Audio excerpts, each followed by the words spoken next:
Ինչ հիմնական բարեփոխումներ են իրականացվել Հայաստանում 2024 թվականին արդարադատության ոլորտում։ Ազգային ժողովի պետական իրավական հարցերի մշտական հանձնաժողովում այսօր ներկայացվեց Հայաստանի Հանրապետության կառավարության ծրագրի 2024 թվականի կատարման ընթացքի եւ արդյունքների վերաբերյալ զեկույցը, որը ներկայացրեց արդարադատության նախարար Սրփուհի Գալյանը, նշելով, որ ընտրական օրենսգրքի փոփոխություններով հստակեցվել են մի շարք հարցեր։ Նախ անդրադառնամ ընտրական իրավունքի եւ ժողովրդավարական ինստիտուտների կայացմանը, որոնց համատեքստում նախորդ տարի ընդունվել է ընտրական օրենսգրքի փոփոխությունների փաթեթը,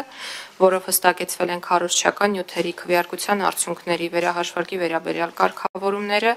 նախատեսվել են նախընտրական հիմնադրամների արդյունավետ կառավարման, կուսակցությունների ֆինանսավորման եւ ֆինանսական վերահսկողության նոր կառուցակարգեր եւ այլն։ Կարևորվել է նաև հանրային խորհրդի մասին օրենքում կատարված փոփոխությունը, որով ստեղծվել է փաստահավաք հանձնաժողով։ Նախարարը ներկայացրել է, թե ինչ են ենթադրում փոփոխությունները եւ որոնք են դրանց նպատակները։ Հանրային խորհրդի մասին օրենքում փոփոխությունների ընդունմամբ առաջին անգամ նախատեսվել են փաստահավաք հանձնաժողովի ձևավորման կարգը, նպատակները, իրավասությունները, գործունեության կարգը եւ փաստահավաք գործունեության իրականացման անհրաժեշտ այլ կարգավորումներ, ինչի արդյունքում 1991 թվականի սեպտեմբերի 21-ից մինչև 2023 թվականը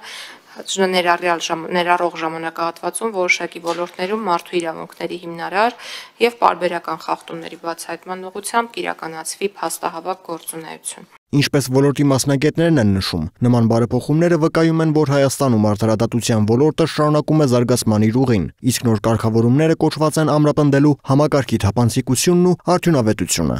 Անդրանիկ Ավետիսյան, Free News, Ազատ լուրեր։